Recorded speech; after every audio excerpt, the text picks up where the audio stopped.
And welcome, ladies and gentlemen, back to the Valley of the Judged.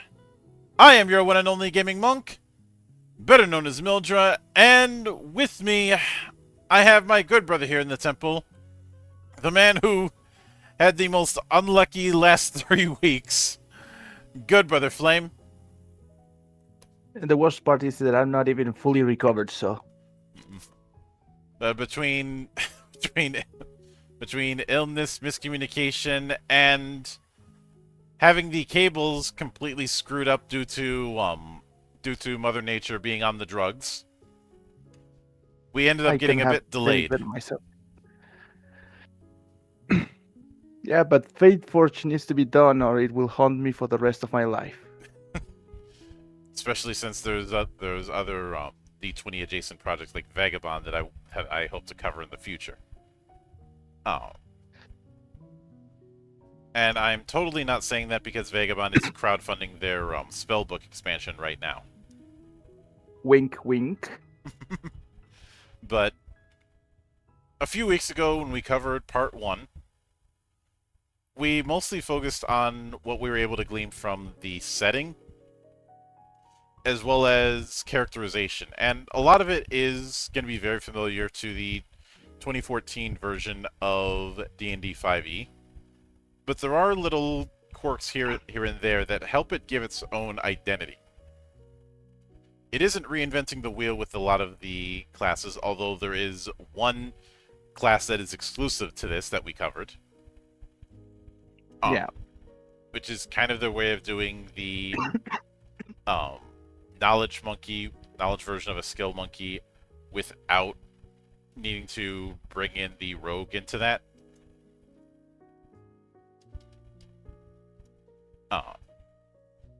And I will note that when we continue covering in the next episode, I say next episode because I'm hoping to do it next week, but it's not a guarantee. We'll be shifting books into Grimoire. Right. Since the Adventures book that we have,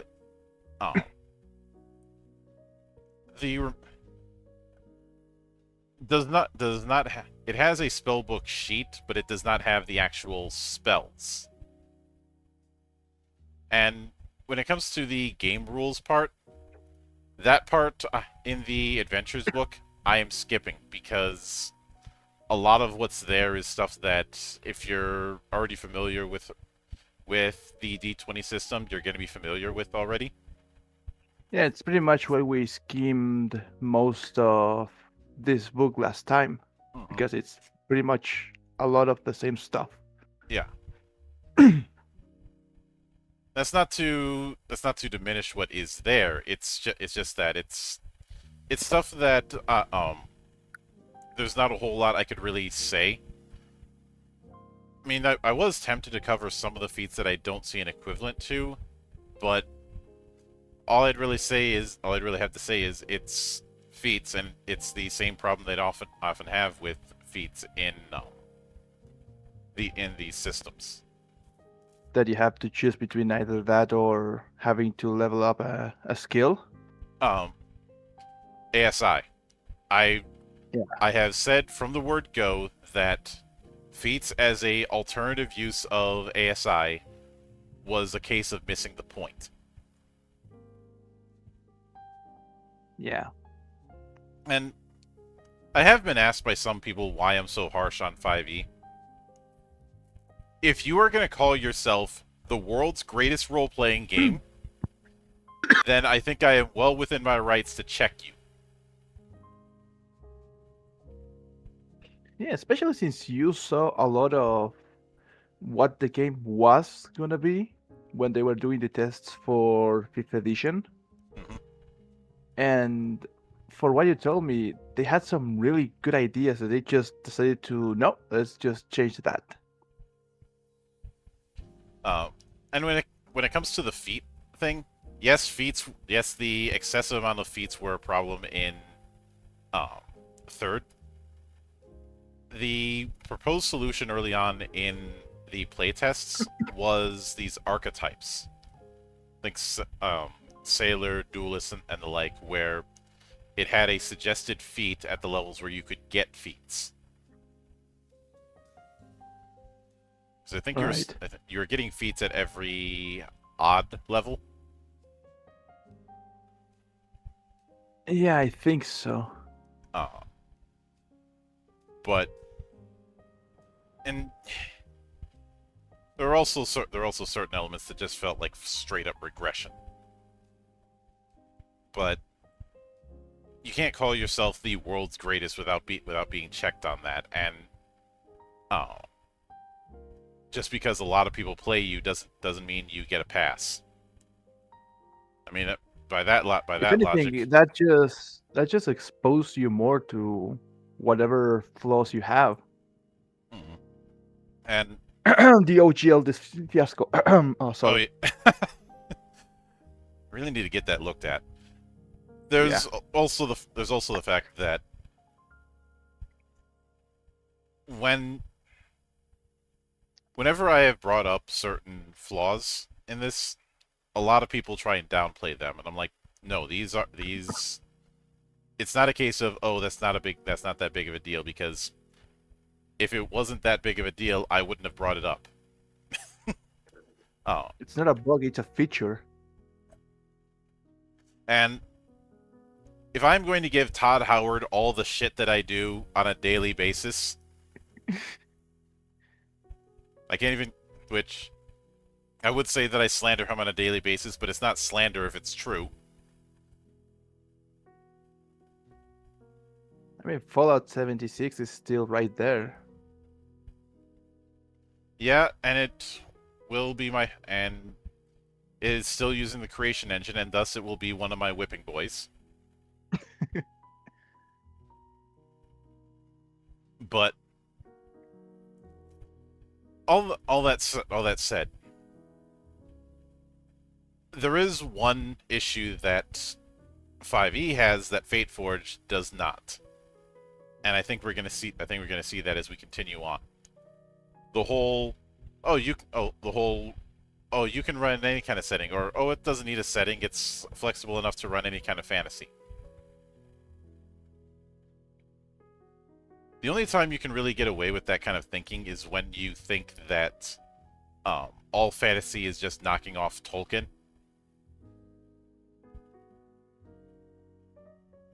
Yeah, Now, pretty much just half-assing everything.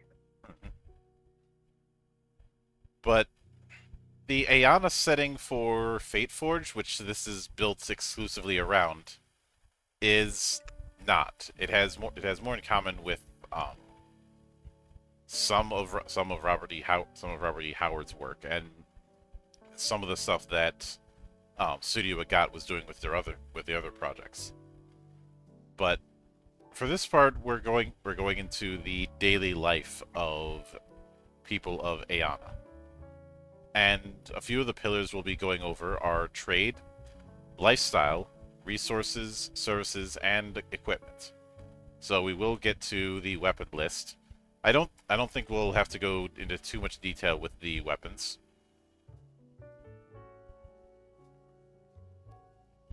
But now first off we have trade.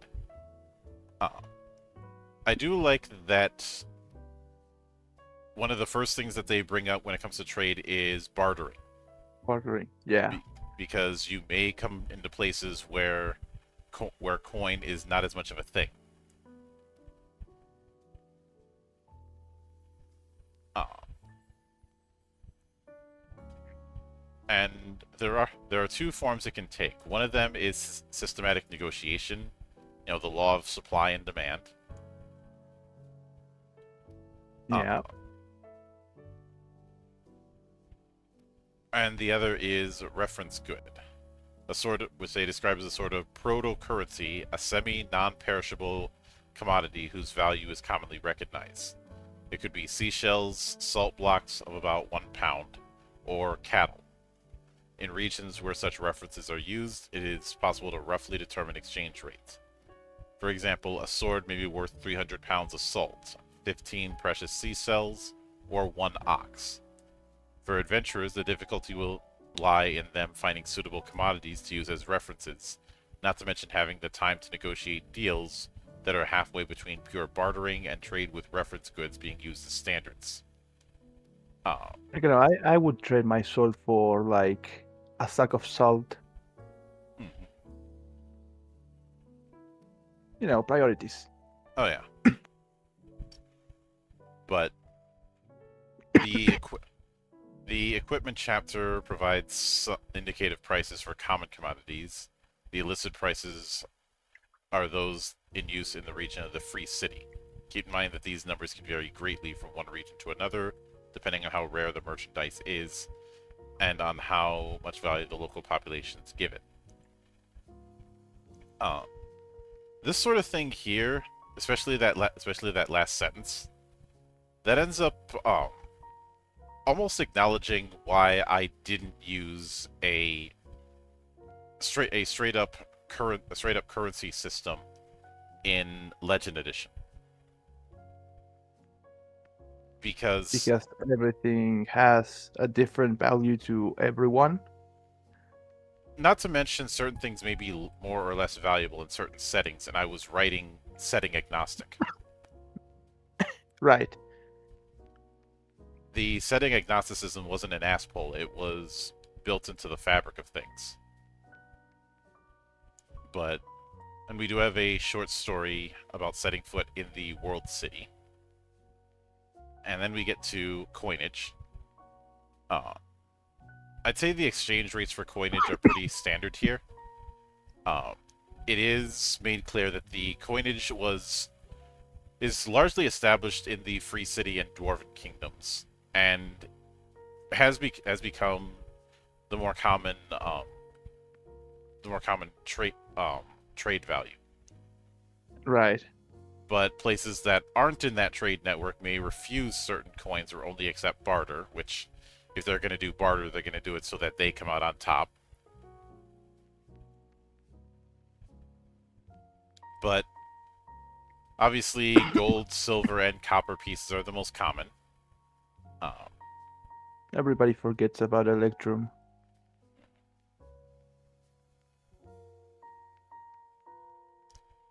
but the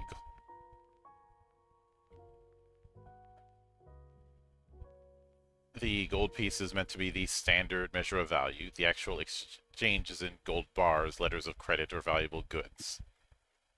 But the Right. transition between gold pieces to silver pieces is pretty standard fare. Uh, although it's funny you mentioned Electrum because they do give a narrative purpose to Electrum and Platinum in the last sentence of that paragraph. The Electrum piece and the Platinum piece originate from fallen empires and lost kingdoms, and they sometimes arouse suspicion and skepticism when used in transactions. An Electrum piece is worth 5 silver pieces, and a Platinum piece is worth 10 gold pieces. Nobody likes them.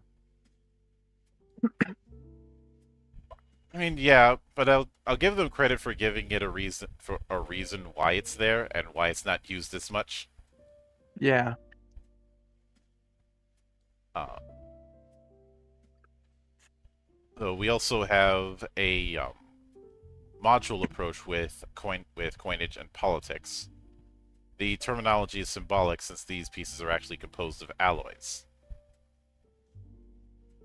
But you can make optional rules to make the management value of loot more realistic. Right. One of them is the weighing of coin. Oh god, the IRS will make a killing out of these rules. Mm-hmm.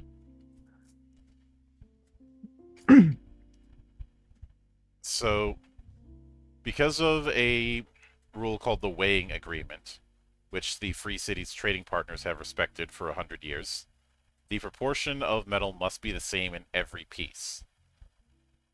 By the terms of this agreement, a silver piece from the Free City is worth 1 silver piece from Aloveria or 1 silver piece from the Khani Empire. In practice, things don't work as smoothly. A nation that's in difficulty, whose reserves of precious metal are becoming insufficient, will have no choice but to reduce the amount of gold, silver, or copper in every coin.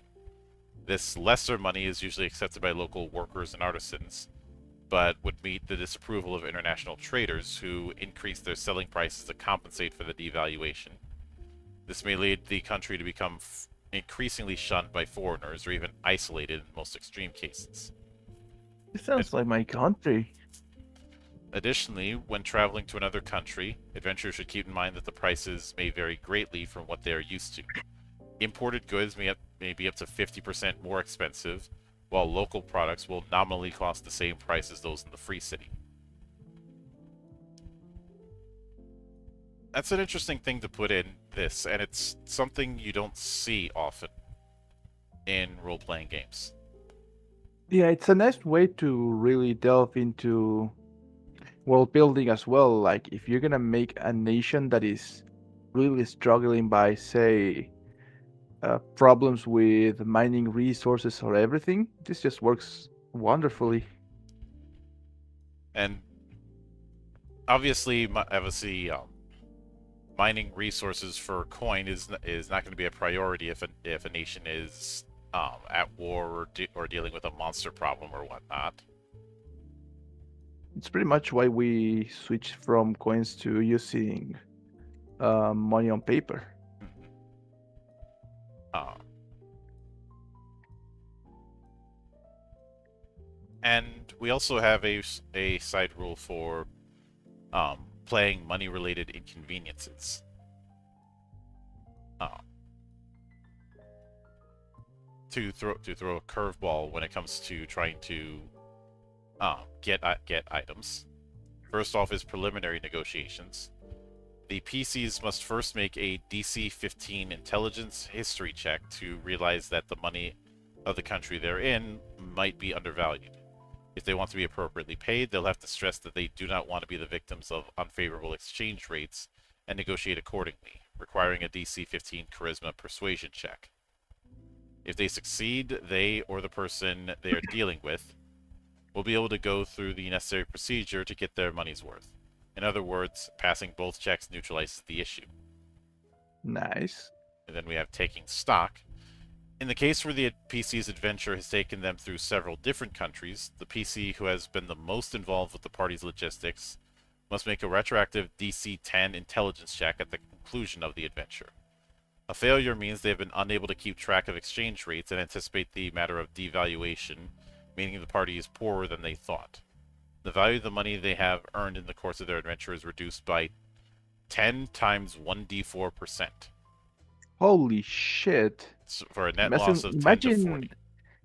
imagine losing 40% of the money you got because someone was terrible at doing maths. Hmm.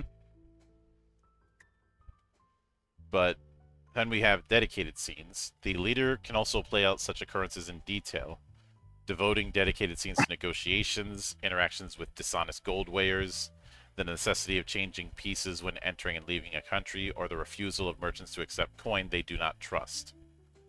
Gaming experiences of this kind will lead to situations that will give an accurate representation of corruption, fraudulence, or poverty. They will, however, be ill suited to an epic gaming style. And we even have another set of optional rules about fake money. Oh, I like this, especially when there are so many like backgrounds. Well, not so many backgrounds, but there is a background like, say, the charlatan that does this kind of stuff. So it actually helps to have something to integrate it. Oh yeah. Uh, I mean, you have things like chipped coins, as well as counterfeiting, which counterfeiting requires a DC 10 investigation check to be spotted. Though some counterfeiters are full-on artists who could make copies that look every bit like the original.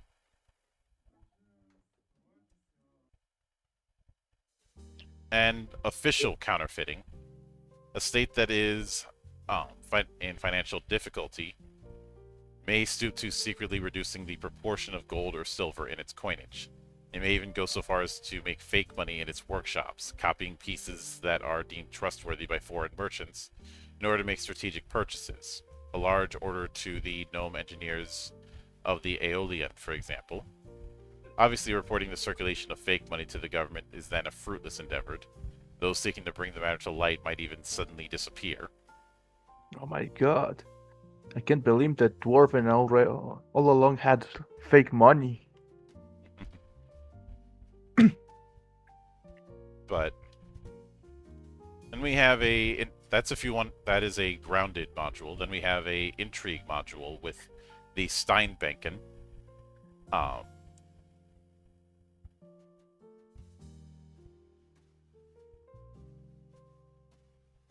Builder dwarves have put together networks of highly secured, highly reputable banks known as the Steinbanken. Um, The the name means, Steinbanken. yep, the name means stone bank in Dwarvish. Um, Wait, so the dwarves are German? I suppose. Oh my god. Imagine the stuff I could do with this knowledge.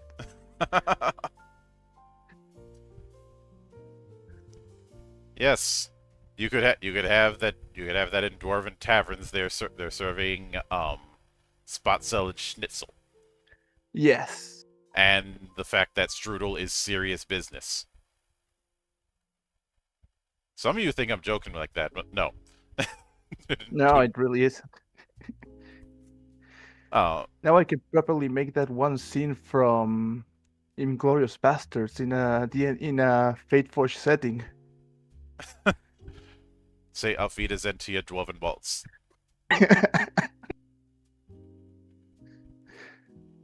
Uh, but it says, apart from dwarves, few are able to correctly pronounce this name. The well-to-do speak of Stonebank or simply the bank. The everyday man uses varied and colorful designations, resulting in many different expressions in the parlance of the Free City, such as visiting the Stonies, or going rock climbing, or scratching the slab. The bankers themselves are called Stonies, Ironmen, or more respectably, the Inflexible. Their black uniforms contribute to the feeling of austerity that is sure to strike anyone who sets foot inside their buildings. I know a Uh, lot of people who went to visiting the Stonies, but not exactly for a bank. mm-hmm. Uh, Dwarves have trading posts in every large city doing business with the Free City. Visitors can expect a chilly welcome, the bankers there being infamous for their complete lack of sense of humor. Nevertheless, they are the only ones who can guarantee a working system of letters of credit no matter the place, even in troubled regions like Lane, which is currently in the throes of civil war. I mean, if you are in charge of basically the only series of bank that can hold like the entirety of the economical system of the world, Mm-hmm. kind of have to be like that. Yeah. And we're dealing with banks in a very Renaissance era thing where banking was a relatively new concept, Yeah. I'd say. Uh, which a lot of times when people do high fantasy settings, they try to do high medieval or Middle Ages. Um, it's a little bit less common to do post Enlightenment. Yeah. Uh, Mostly because that involves the one thing that, for some reason, some D&D adherents keep saying we should not have in our fantasy games, and that is firearms.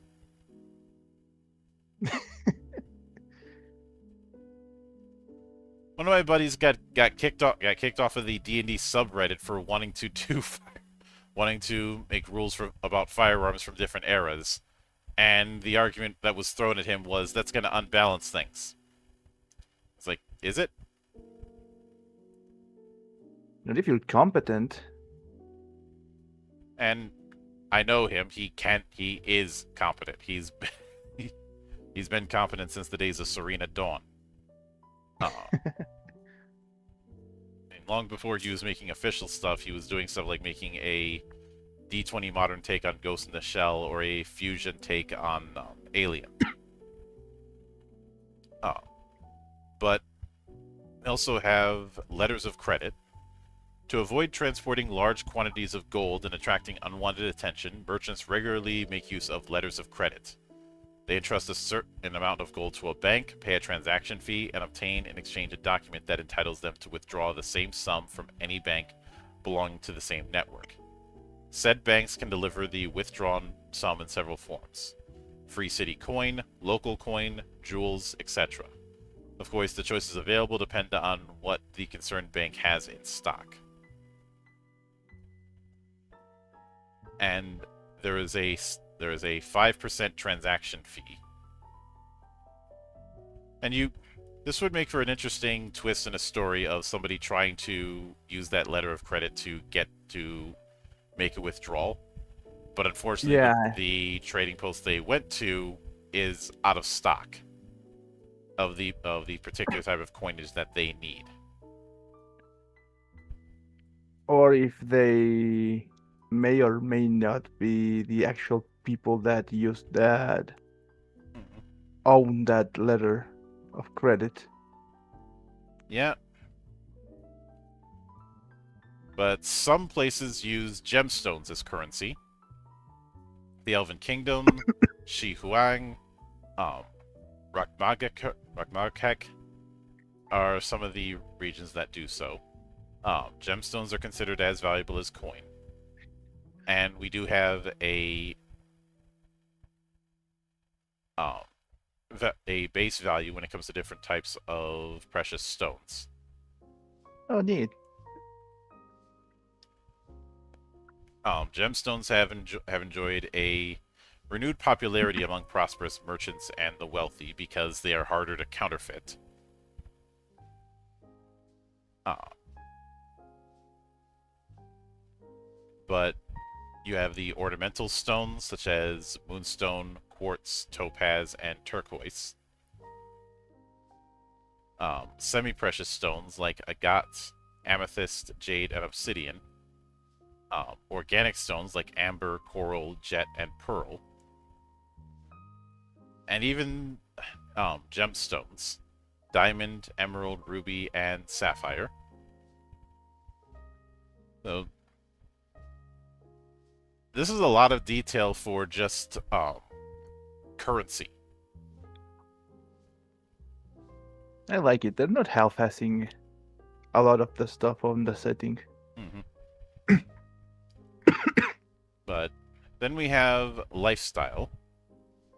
How much money your character spends on a daily basis determines their lifestyle, ranging from wretched to aristocratic, which will influence their comfort level and how they're perceived by other people.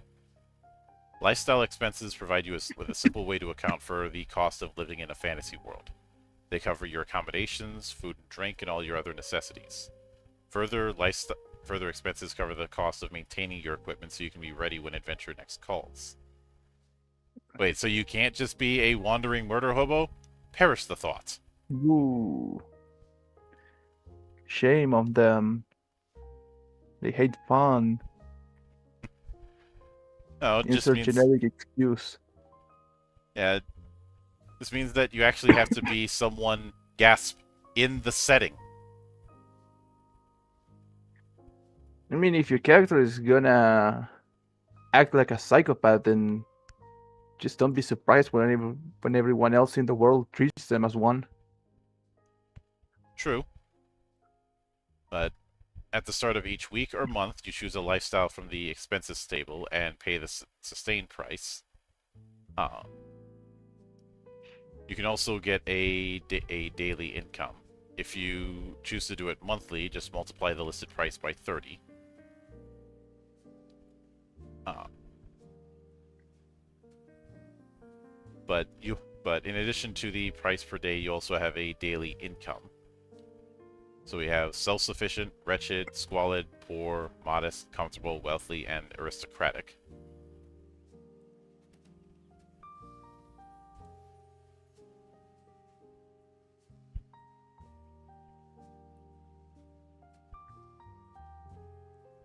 And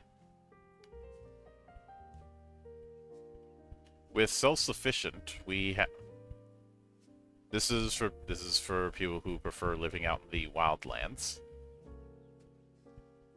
But it does give a few suggestions on proficiencies you might want to take. That being animal handling, carpenter's tools, cook's utensils, farmer's tools, leatherworker's tools, smith's tools, survival, and weaver's tools.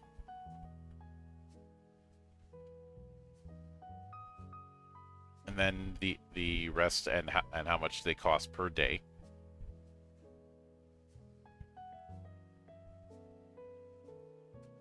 But in addition to maintaining your ordinary lifestyle, you can undertake particular activities.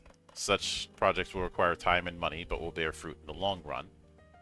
You can focus on a maximum of 2 of such activities at a time. Each of these activities can be the occasion for role-playing or action scenes, which will involve ability checks or similar challenges. So one of them is dependent. You have a dependent that is in your care. You have to pay a daily fee equal to half the lifestyle that you would want to provide for them. Information network, which is self-explanatory. Maintaining Yeah. an info network gives you advantage on charisma checks to know the latest local rumors and events. Your leader may also have one of your agents contact you spontaneously to tell you about news that might be of interest. So then, making yourself known. You devote time to increasing your reputation and tending to your public image in order to attract the locals' notice, earn their trust, and become accepted into select society. For this purpose, you attend celebrations, donate money to temples, patronize certain shops, secure invitations to high-class events, etc. And we have studying, which you, when looking for obscure bits of information, rare or forgotten knowledge. You're working autonomously, unlike an apprentice or a student. And if it costs 1 GP per day, and is also requiring suitable accommodation and working material equal to at least a modest lifestyle. Then we have taming. If you have adopted an animal or monstrosity and wish to tame and train it. This creature can be a baby wyvern, a wolf pup, a bear cub, etc. You need budget for food, toys, and repairs and must spend time with your pet to make it used to your presence and teach it tricks. Each day spent taming a creature costs 1 GP.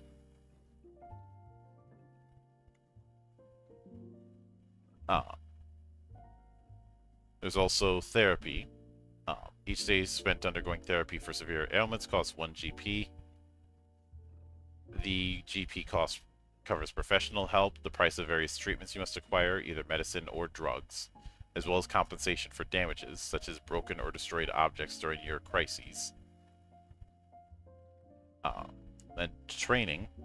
You can enroll in an academy, be apprenticed to a master craftsman, tutored by a wyvern rider, etc. Under the guidance of your mentor, you spend time learning, experimenting, and practicing to on your own to perfect your skills in a domain. The standard training duration is 250 days. At the end of this period, you become proficient in a new language, tool, vehicle, or rare technique.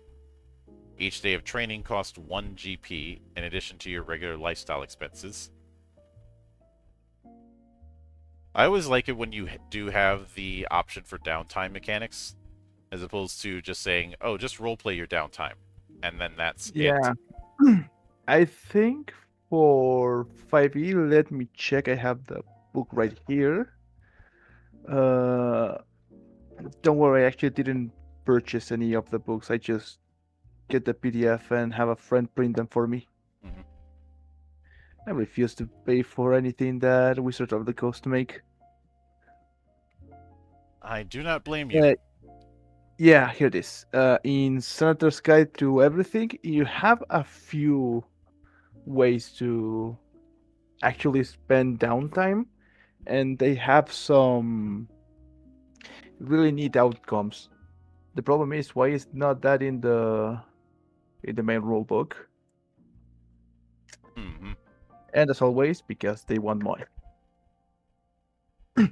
I think the bigger reason is nobody there thought of it until after the core book came out because of what I know about some of the people there.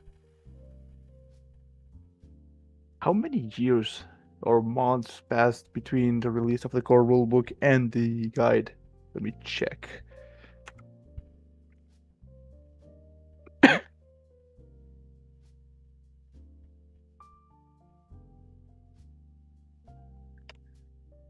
As remember when it came to things like crafting, they kept that blank and claimed, oh, we kept it blank so that people could come up with it on their own. Yeah, it took them 3 years to actually come up with how to spend downtime. Because the core rulebook was December 2014 and Senator's Guide was June 2017. Holy shit. You know how long it That will took me to do downtime rules for Legend Edition? a week? A day. Oh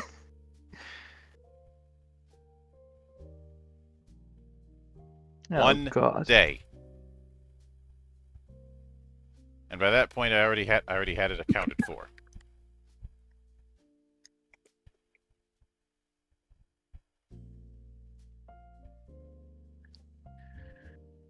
Anyways, that is Wizard of the Coast after all. Mm-hmm. Oh, there's a reason I have said fuck the WotC. Yeah. But speaking of, then we get to resources, and one of them is working, and specifically in working, we have crafting, the thing I just talked about, that for some reason wasn't in the book, was not in the core books. One day I want to be reincarnated in a world where I can just be a blacksmith, so I can just hammer my hand and have a free week.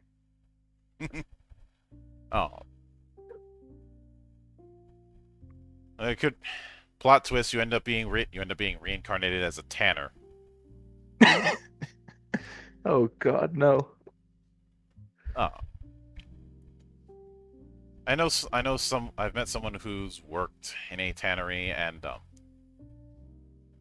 saying Oh saying god. that it's saying that it No. stinks is selling it That's short. yeah. Well, I am privy to terrible smells when I was like 7, I think it was 7 years old. I used to live near a slaughterhouse, so yeah. Yeah, that's a fort save if I ever heard one. But with crafting, it is focused on non-magical objects, including adventuring equipment and works of art. You do have to have proficiency with the tools with what you're creating. You might also need special materials or locations to make it. So someone who's proficient with smith's tools needs an actual forge if they want to craft a sword or a suit of armor.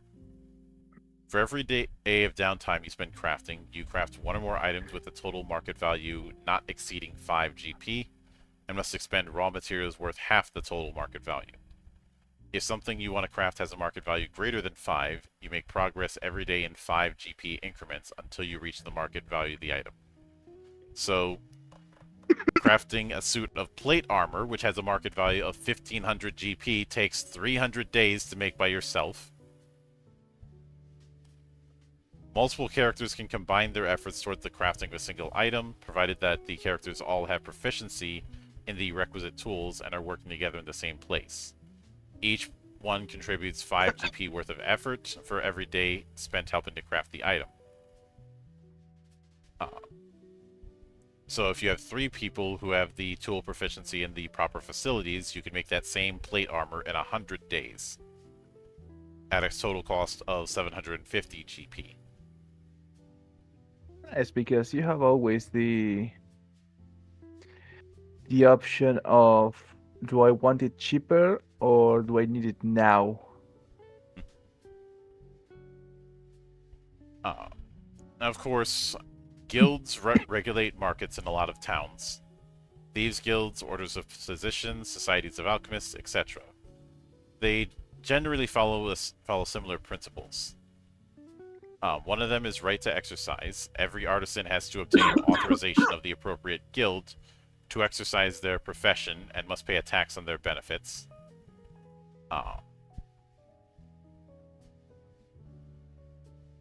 Protection of local interests. Guilds are associations that uphold the interests of a group of people to pursue a common activity. Such professions are passed down among families, sometimes forming veritable dynasties. Their members seek personal enrichment, but are also aware of the merits of strength in numbers and playing the long game. As a result, guilds prioritize the protection of established members and frown upon newcomers and the importation of low-cost merchandise, such as objects made by slaves. This can pit importing merchants against local craftsmen due to divergent interests. Judges. Guilds always have some kind of internal tribunal tasked with judging offenders. Thieves' guilds, for example, may arbitrate cases of unfairly shared loot, or pass judgment on the violation of certain local taboos, such as the interdiction by guild leaders to harm pregnant women, children, and old people. And guarantee of quality. Guilds see to it that their members respect standards of quality in regards to the chosen materials, crafting methods, and skill level.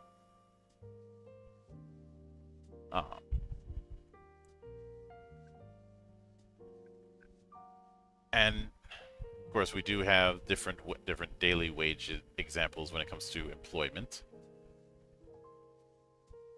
And if you have proficiency in performance and put your performance skill to use during downtime, you can make a charisma performance check every week. In impoverished or troubled regions, this check may receive a penalty ranging from 5 to 10. Unlike wage-earning employment, you're paid irregularly with dry spells, windfalls, and unplanned expenses. And depending on what you roll on that check, that determines how many GP you get for that week.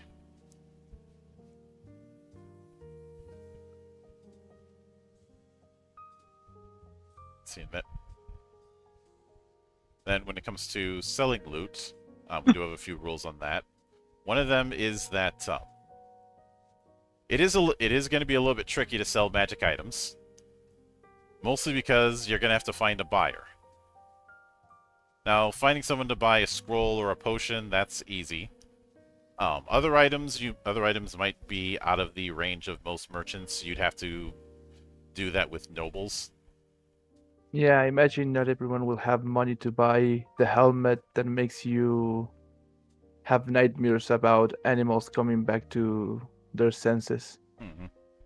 It's a pretty acquired taste. Oh yeah. But the value of magic is far beyond gold and should be treated as such. Um, Yeah, I can imagine.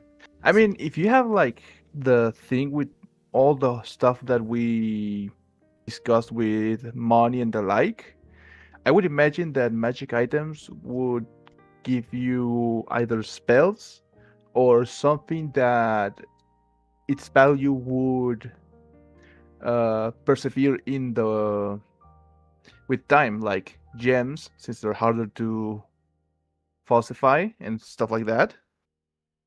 Does make sense. mhm.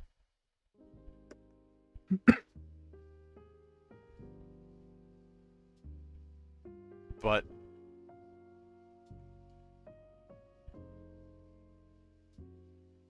in in addition to that, uh,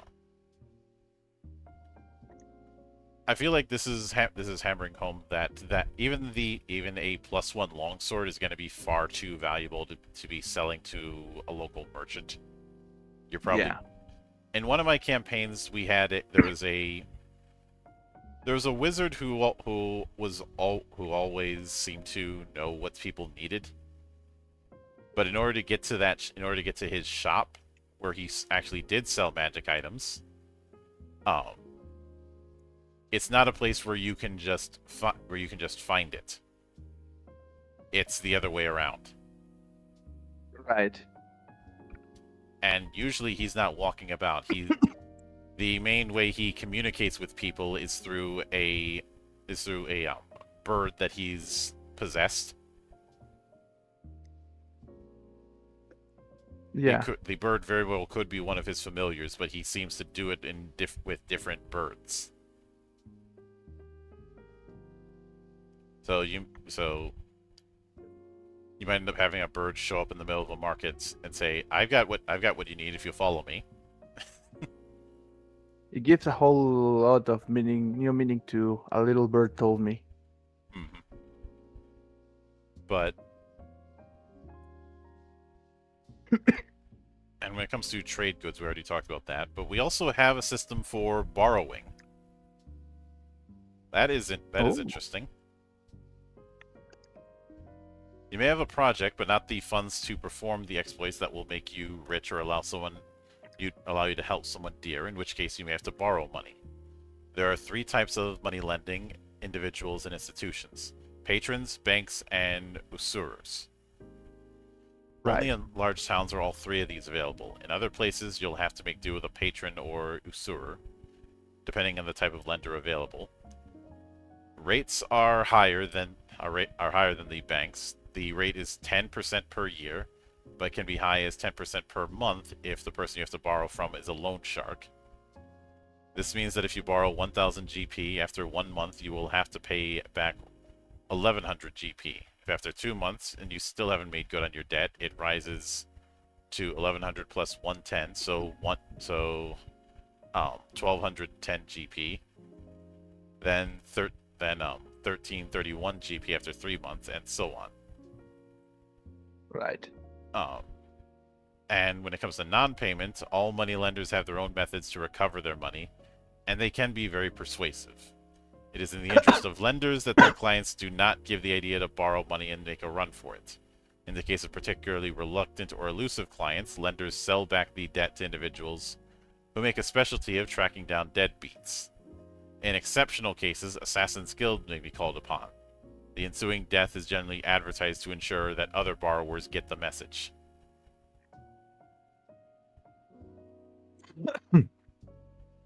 I imagine that the bigger the depth, the more gruesome the message is going to have to be.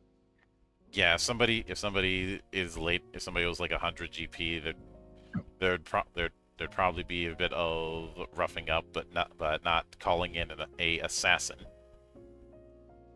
Yeah, and then if you owe them like 3,000, you're gonna get your head displayed on a bike in the middle of the front Hmm. square and center. Yep. But then we also have a section on services, Nice. which is covering things like hirelings, messengers, passage on ships, as well as spellcasting services. Uh,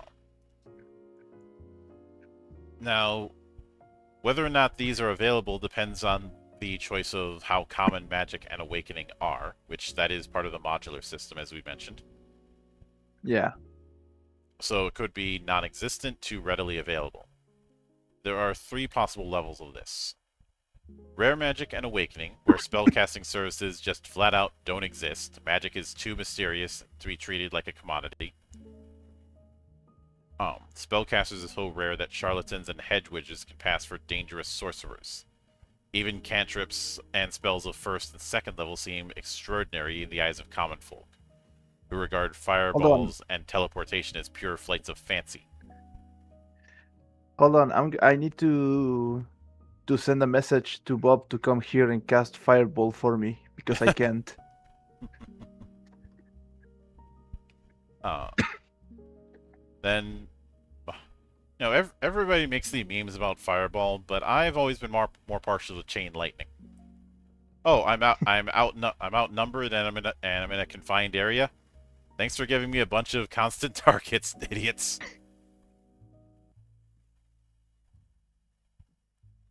As you know, it Reminds me keeps. of reminds me of a meme I saw that says that Fireball is the most caveman spell ever.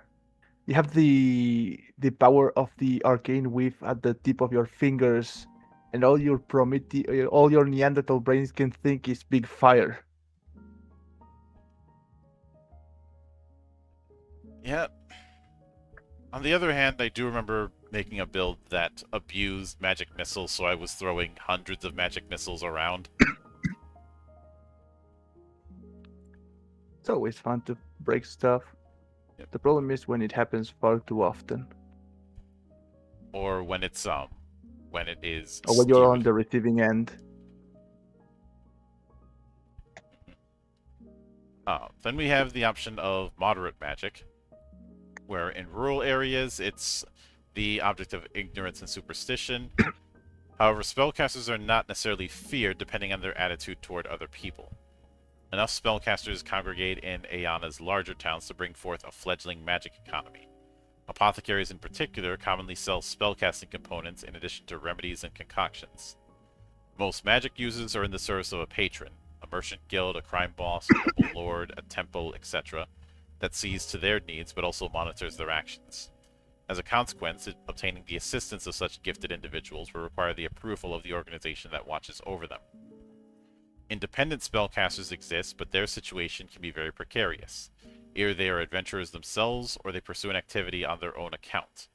In the latter case, it is likely that powerful people offered them a position and they did not take kindly to their refusal.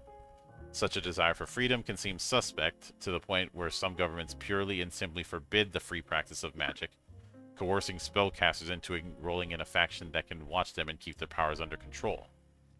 I.e., Dragon Age and the Tower of Mages. Mm-hmm. That all have to be under control of the Templars just to keep them in check. Yeah, though the Templars can be a little overzealous on that. Yeah. Just casually suggesting the right of annulment. Yeah. Or To be fair, they do have their suspicions a bit justified when you arrive to the circle Mhm. and you it see that it is a certified mess. yeah. Uh,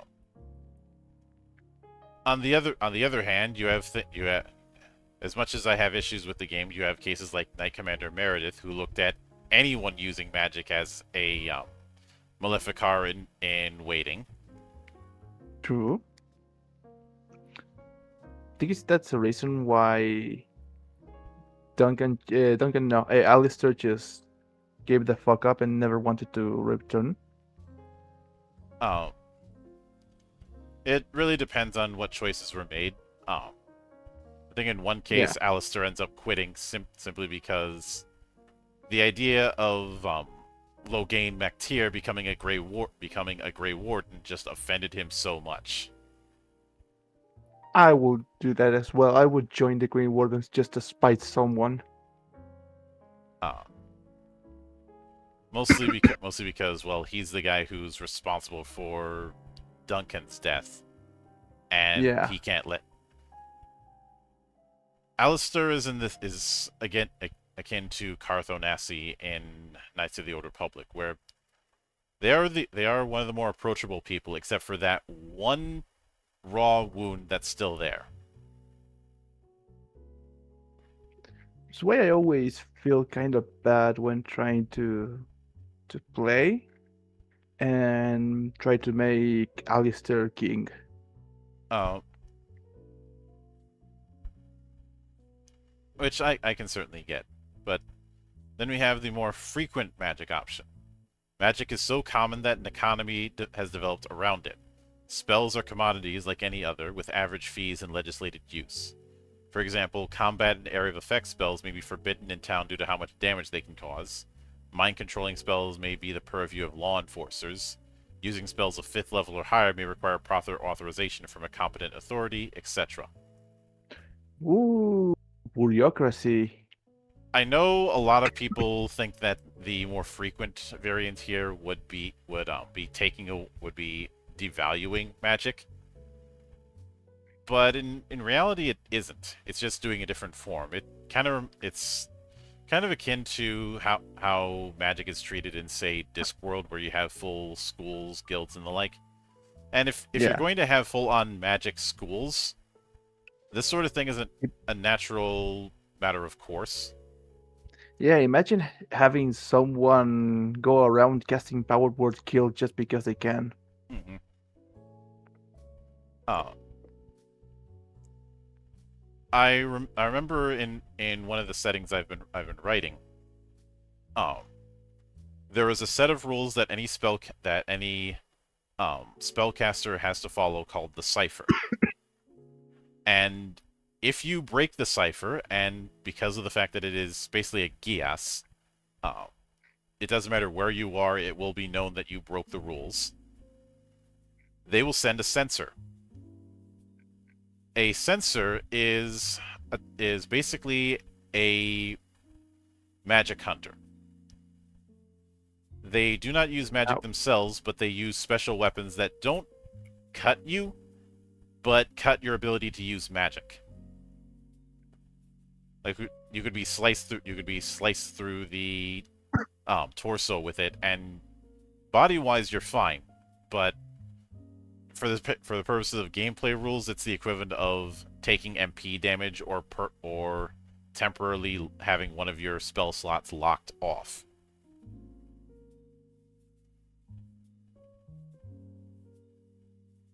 that sounds great. Mm-hmm. Uh, they lose out on their normal uses of magic, but they are solely dedicated to hunting down spellcasters. And I usually end up treating them like a boogeyman of it doesn't matter how they are very persistent. It doesn't matter how far you run, they're gonna know where you are at some level and are gonna keep chasing you. Even if it takes years, they will chase you. Um, think of it as the persistence of, say, the Sand Wraith in um, Warrior Within, the second Prince of Yeah, Persia game. Where no matter where you go, that thing is gonna show up. yeah. But then we get into equipment, um, with a bit on starting equipment and a short story on hucksters. I do like that we have these different packs for equipment. Um, which has the total price, total weight, and how available it is. It's a nice way to get your starting Adventurers Guild with gear without just being an Adventurers pack. Instead, we have ones that very much tie into the backgrounds that we saw at the start. Yeah.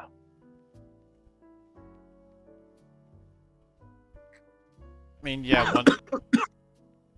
One could argue the Explorer's Pack is in this vein, does but if you're say a cleric, you'd more likely have the stuff that's in the Priest Pack. There's a backpack, a blanket, 10 candles, a tinderbox, an alms box, 2 blocks of incense, a censer, vestments, 2 days worth of rations, and a water skin.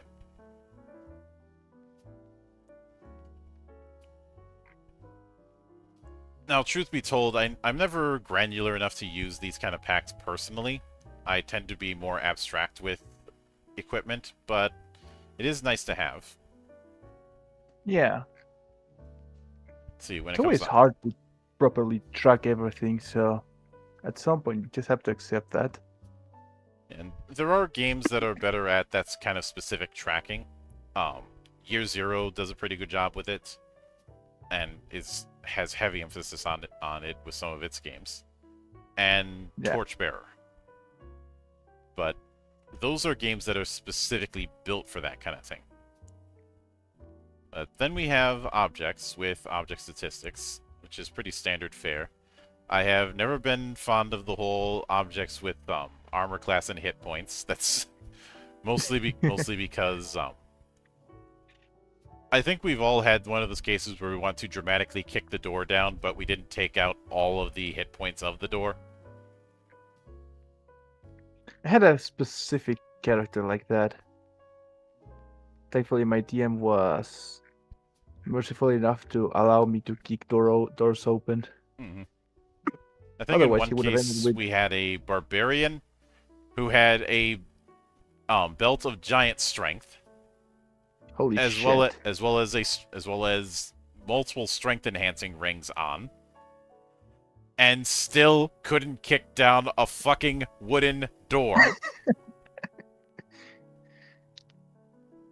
I mean, it's all about the positioning of what you're kicking. You need to get the technique right. Yeah, but he was told to roll for kicking the door down, which I'm like, which even at the time I was like, why is he rolling for this? Is there a risk of him not hitting the door? He's right in front of Imagine the door. rolling 3 times. Oh, you hit the wall twice, and then you broke your knee. Oh. And when I got GM position, I was just like, if you have a certain strength score based on the material and size, you do not need to roll. Right. If not, you just straight roll damage, because you really only should be rolling to hit if there is a risk of failure. Yeah, it seems stupid to make you roll for something that you know you have no chance to succeed. That sort of thing is also why I have so mercilessly picked on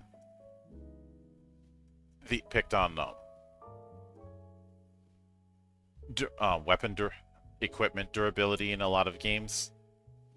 Right.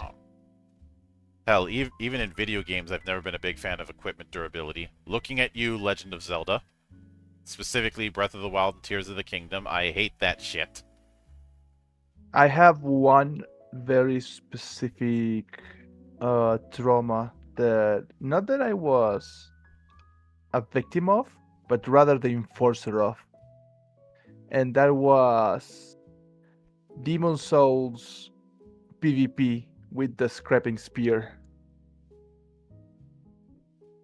Every time I saw someone invaded me when I used to play Demon Souls, I would just take the scrapping spear and hit them enough to just break up their shit. And then I would get very nice messages on my PSN account. Mm-hmm. Very nice. They told me to do very specific things with my life. In Minecraft. Yes. Yep. But we do have a module option of quality, availability, and price. First off is availability, which is something we see in Core 5e regarding magic items, but there's not a whole lot of weight to it. Yeah. Uh, Availability ranges from very common, common, uncommon to rare.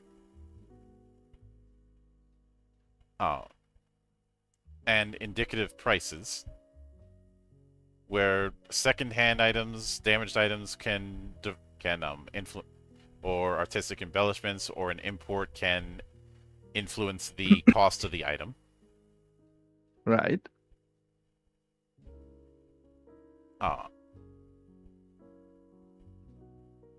Now, when it comes to the armory, the first thing that I like that we have here is, first off, you can use training to make superior quality equipment yourself.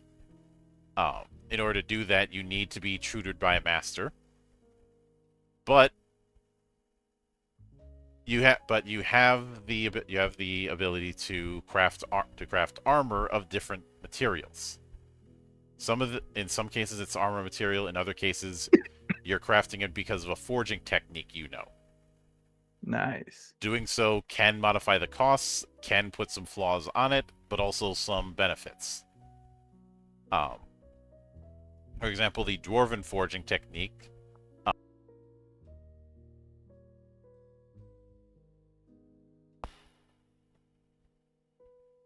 Sorry about that. No problem. Uh, but dwarven forging techniques are resistant to the emanations of canker and corrosion, as well as acid and fire damage. On the other hand, the cost of the armor is multiplied by 3.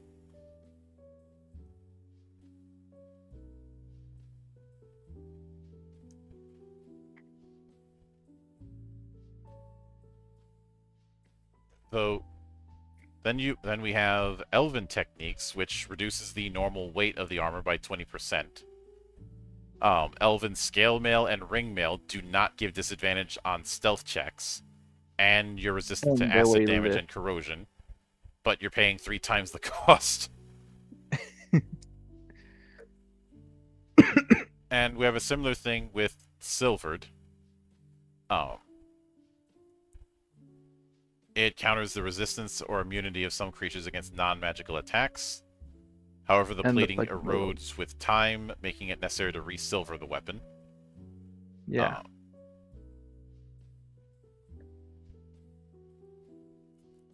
so if you're out hunting werewolves, that's one option. We also have rules for damaged weapons and armor, uh, such as the price variations based on quality. Uh, it'd be interesting to have an armor with a high AC bonus, but it's fragile because of the rules here, where the AC bonus of fragile armor drops by 1 point every time you take a critical hit. The damage of a fragile weapon drops by 1 point each time its user suffers a wound or critical hit. Uh, Sturdy is the standard approach, and exceptional is protected against certain cases of deterioration, i.e. resistant to acid, cold, or canker. You can repair fragile equipment with a tool proficiency and a proper repair DC.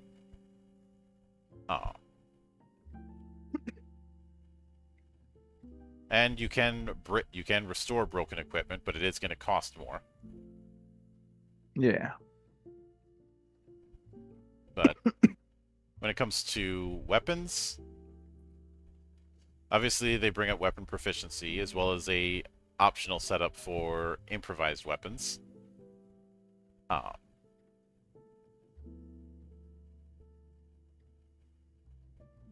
And if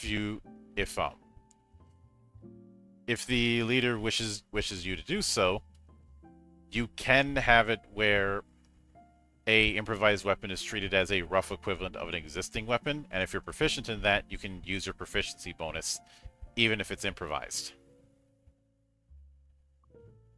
If it's a Neat. tool you're proficient with, you can do the same.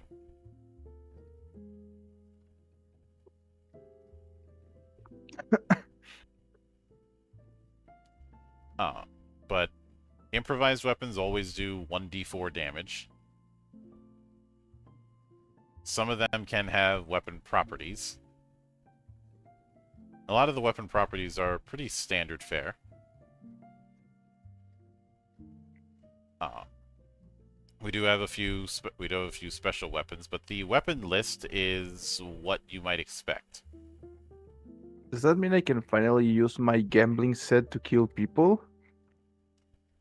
Uh, I'd probably rule that you're throwing the equivalent of caltrops in that instance. You're not doing much in the way of damage, but you are still getting you'd still get the proficiency bonus in this case. Neat. Uh, It's not always about the physical damage, it's about the psychological damage. Imagine someone throwing dice at you. I was playing Warhammer Survivors last night, or the demo for it, and one of the early power-ups you can get is an exploding D6.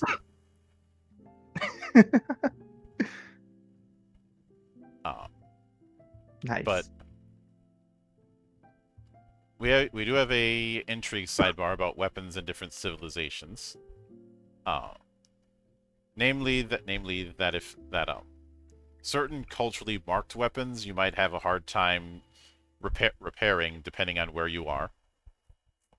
Right. For example, in less civilized areas, it might be easier to get a blowgun repaired, but in places that are built more around specialized weapon makers, probably not. Or the That fact that makes the sense. rapier is only produced in the Aeolian Isles and in the Free City. Though it has some popularity in the Barbary Island. And I like that it's basically saying not every weapon that's in the list is going to be available depending on where you are. Again, doing a lot of work on reinforcing the fact that this is taking place in Ayana, not just being setting agnostic but not committing. Right. Let's see, when it comes to armor, we do have time rules for donning and doffing armor. Or an option, we have realistic and heroic options for armor.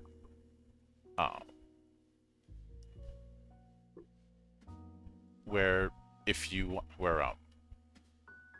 normally there's a universal time for donning and doffing armor. If you're using this module, it changes depending on the type of armor or shield. For example, light armor, you can put it on or off in a minute.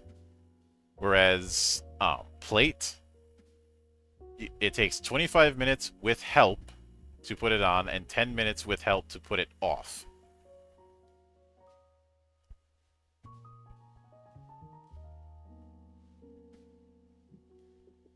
On the other hand, you have the heroic version, which vastly reduces the time. But if you're doing heavy armor, it's still a bit. It takes 10 minutes to put it on and 5 minutes to take it off.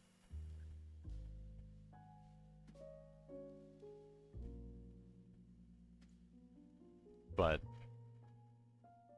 also, I really, really do like the fact that every major type of armor has a visual representation in this.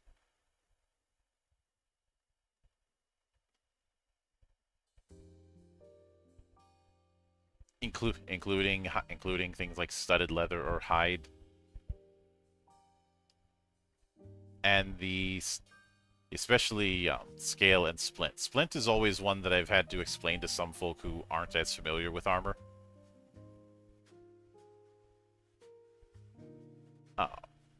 But then we have the tools. And If you want, you can explain it to me because not because I don't know how armor works, because I don't have the slightest idea what the fuck splint means. Which they do explain. Splint is an armor made of narrow vertical strips of metal riveted to a backing of leather that's worn over cloth padding. And joints are protected by flexible chainmail. On page Oh, three, on page 311, they show their example of splint mail. no, I always just I don't know. I think I my brain mixes that and the scale mail.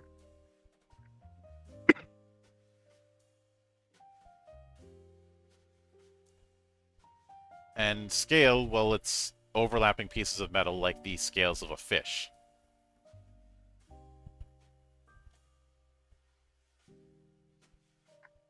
But they do go into tools. Um, there's a important sidebar about personal tools and workshops. Um, i.e., the tools you acquire and carry with you are first and foremost personal tools.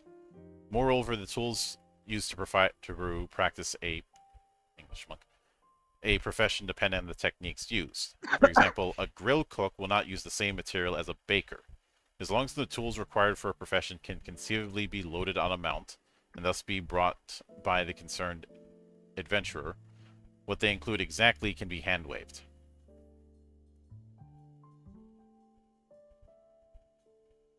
Which I do like that. I also like that instead of just a unified gaming set, we have different gaming sets that could be used. Chess, dice, go, knucklebones, and playing cards.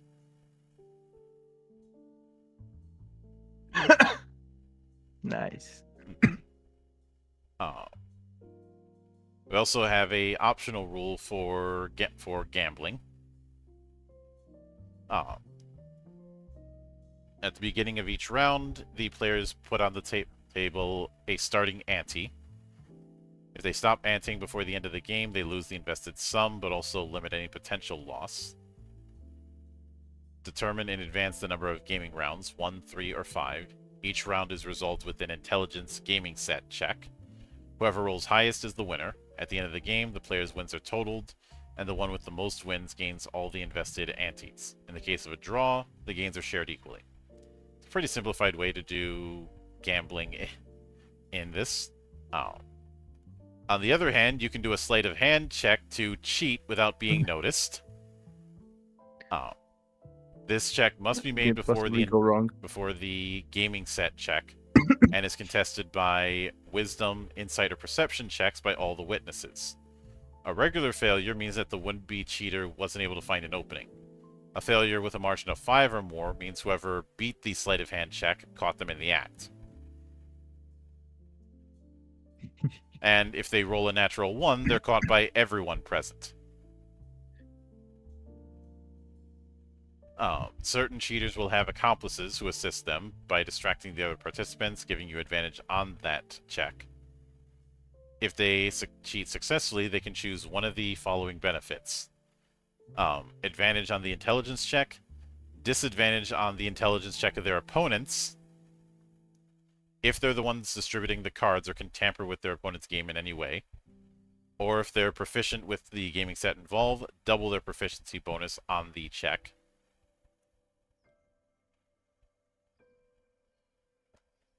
Imagine a gaming table where everybody is trying to cheat. And they all suck at it. They're all trying to cheat. It's just that one person at the table, the dealer, is the actual pro.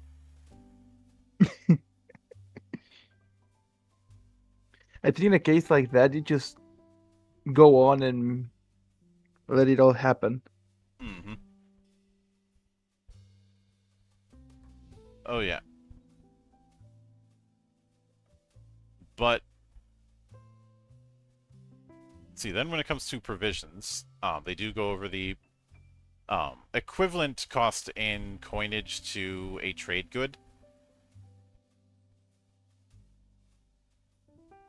including pounds of gold and platinum. And then the different types of commodities that you could get and their rarities. And I'm not going to get into all of them, but I am glad that they are present here. Yeah. including a short story about spider silk rope. Um, Also going into a bit of detail on a tailor shop for different types of clothes.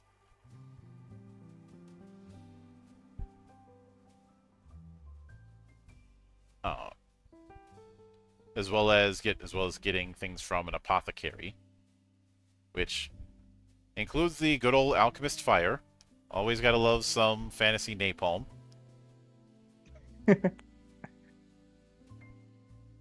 Uh, as well as things like a bookseller and paper maker, for if you, which is going to be important if you need a spell book.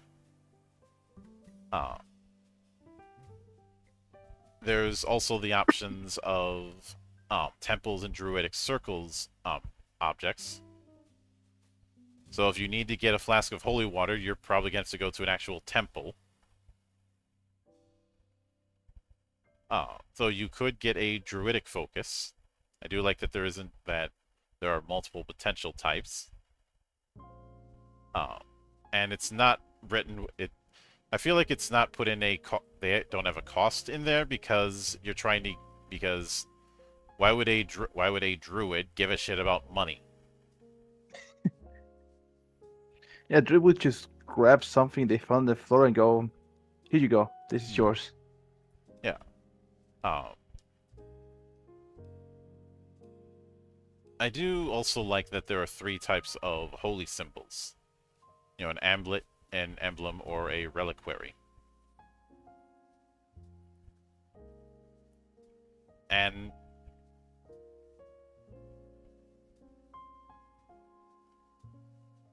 of course, when it comes to holy water, you have to petition a temple or sanctuary to get it. Right. But of course, we do have traveling because there's always the whole thing of staying at the inn. But there is a optional rule for misadventures at inns and roadhouses, excluding very high quality establishments, which are few outside of the major cities and trade routes. The level of comfort in an inn is often a matter of chance. Memorable stays are the occasions of incidents and anecdotes that inspire many a bard's song. Whenever you stay at an inn of debatable quality and repute, roll 1d20. On a roll of 10 or less, the establishment leaves you with a long-lasting memory and not a pleasant one. Let's see. They could be poor quality bedding, not enough salt, too much salt, um, infection, awful cook, um, bed bugs, draft. That could be really bad in the winter. Yeah. Dormitory. Um, it says some of the occupants snore like an owl bear in heat, while others think of the place something fierce. A bed for 4. There's no single bed here. They've all been made for 4 people.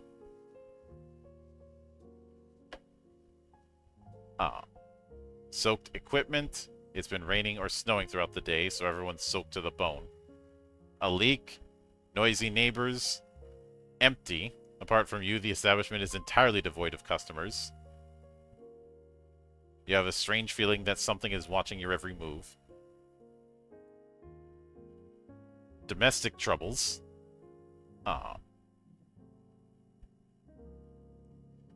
Occasional prostitution.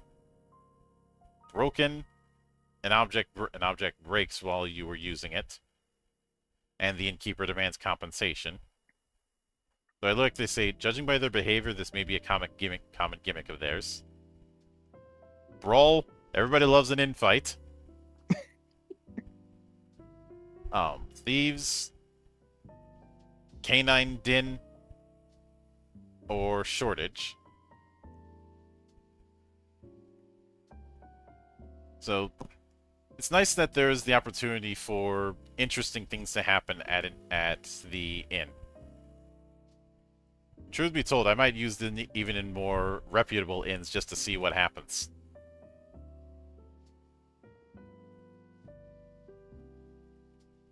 Mostly to roll to see how likely it is that a brawl starts. But Right. let's see, when it comes to mounts and vehicles, it's pretty standard, I'd say. Uh, and that more or less covers the daily life section. Uh, a lot of it is stuff that can be skimmed for people familiar with the numbers game of 5e. Yeah. But there are some interesting bits. What did you think of what we've got here? I absolutely loved it.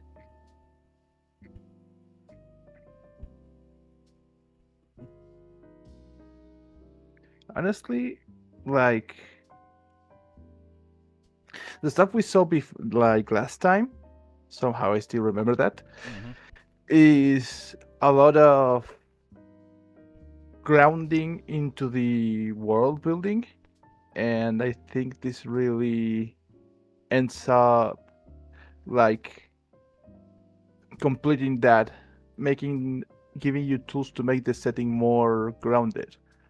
Obviously, mechanically, sometimes are some things are gonna stay having the same problems as they do with 5e because it is coming from a D20 set a D20 system.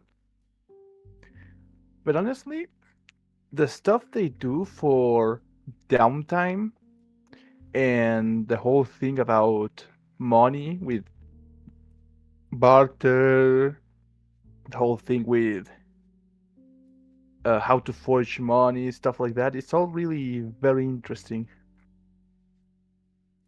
It's like the fine refinements that 5e could really use. Mm-hmm. It's weird because it's like I don't know.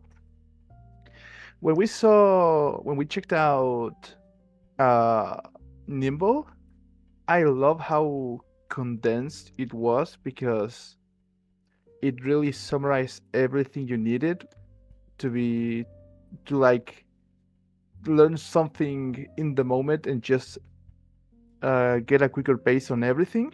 Mm-hmm. It's not much, but it makes really a really good job on going deep into those little things the small amount of stuff they have. And here it's like the opposite. It takes everything away, everything they have.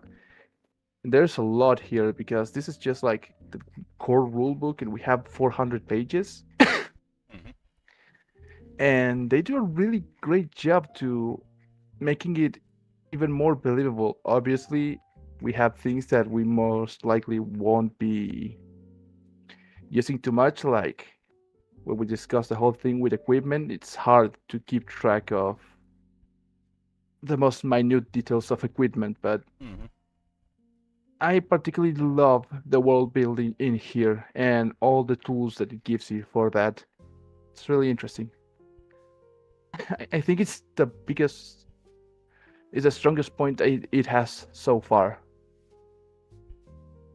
Oh yeah, and that was something I got an early vibe of when we started this. Of the strongest asset that Fateforge has is having the setting of Ayana and grounding everything in it. And I say grounding, but I don't mean to say that this is a heavily grounded, realistic setting or something like that, but more of a foundation to build around. Yeah, As a I've mentioned many times that one of my big frustrations with D&D is the non-committal nature about setting. yeah, everything half-assed and telling you, oh yeah, it totally works in that kind of setting, in any kind of setting, and then you try it and it doesn't, and then you feel scammed. Or the bigger frustration is the fact that in some cases it's specific about why things work the way they do, and in other cases it isn't. Yeah, And you have to pick a lane because fantasy is a wide net.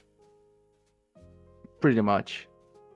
It's a You're reason why they have so many settings and they can't keep track of everything. And then they do horrible things like letting everything go. I feel so robbed of what they do by not like not taking back elements from say Dark Sun, I think it was, Mhm. or Greyhawk or Mistara, or how they butcher Spelljammer. um they tried to shut.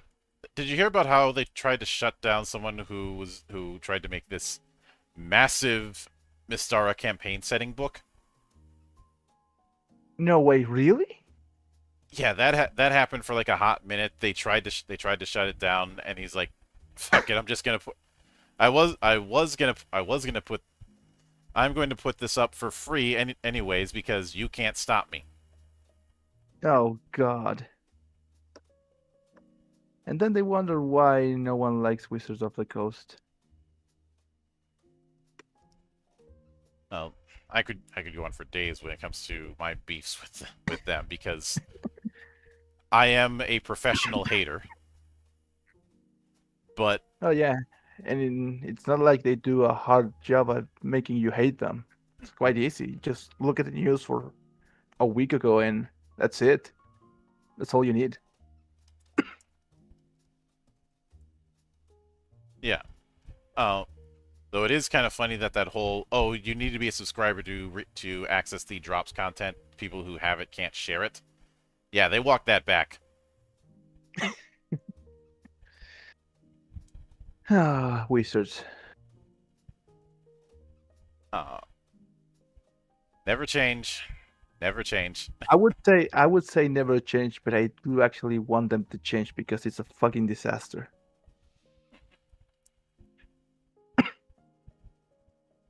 Um,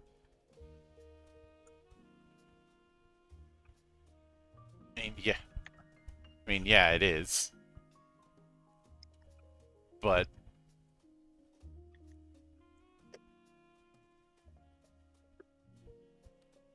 the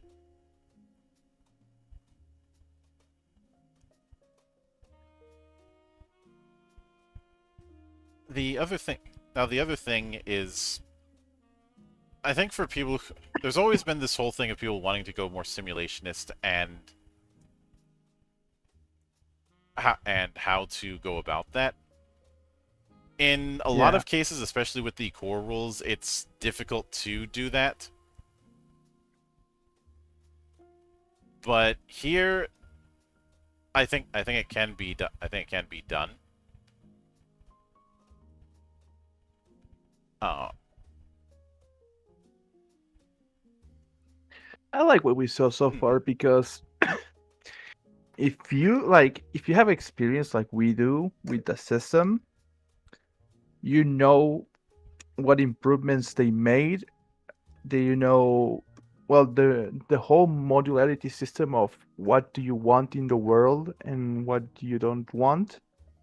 It's amazing.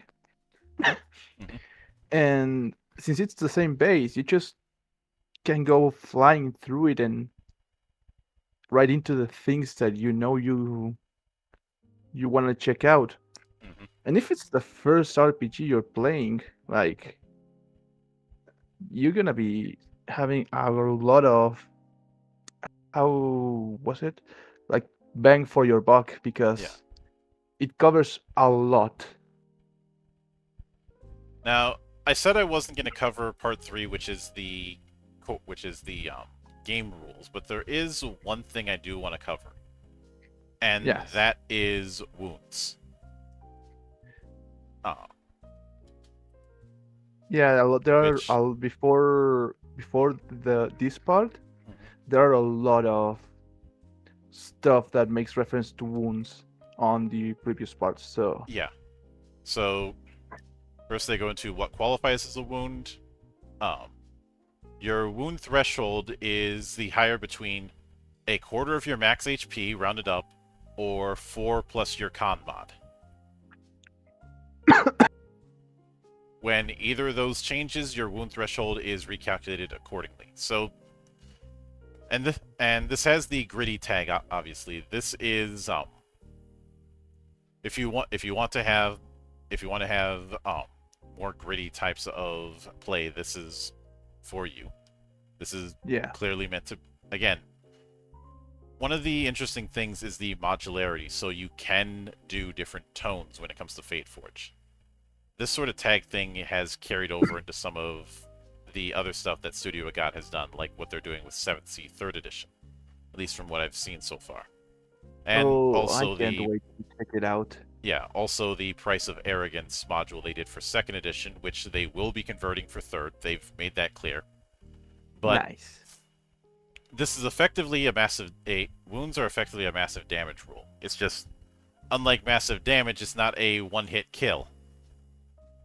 Uh, but determining the location is optional for the particular wound. Hmm.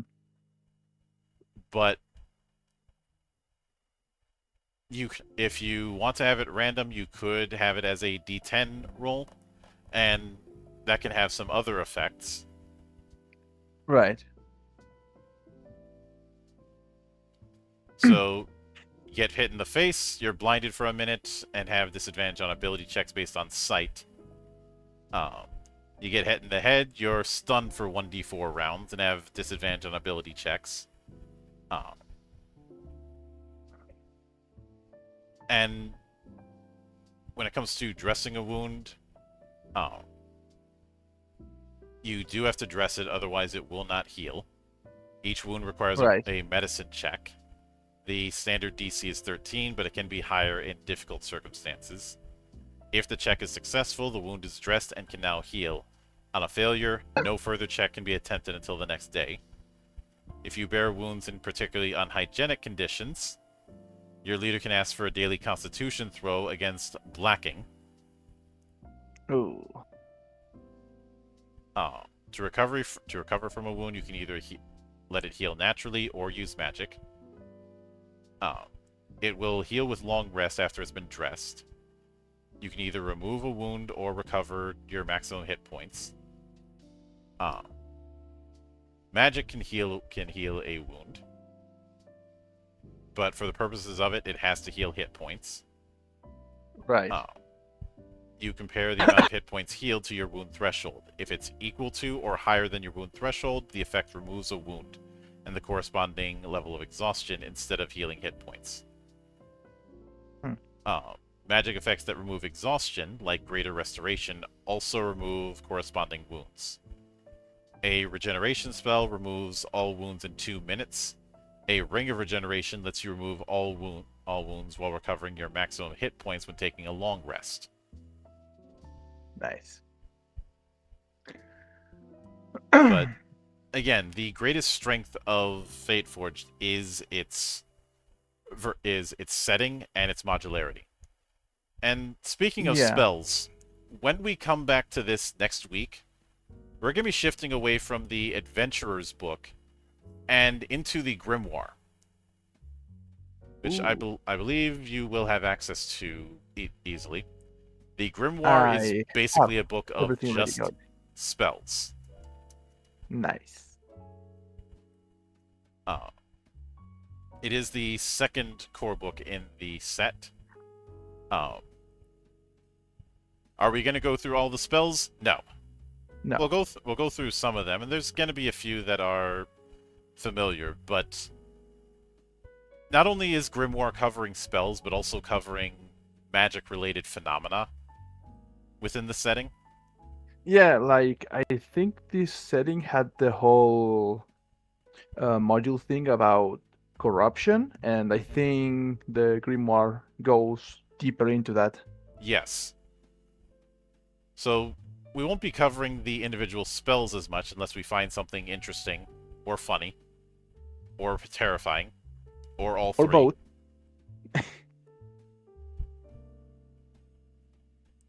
But that is a story for next week. Yes. So until then, on behalf of the good brothers present and not present, my name is Mildra. I am your gaming monk. Stay fucking frosty, everybody.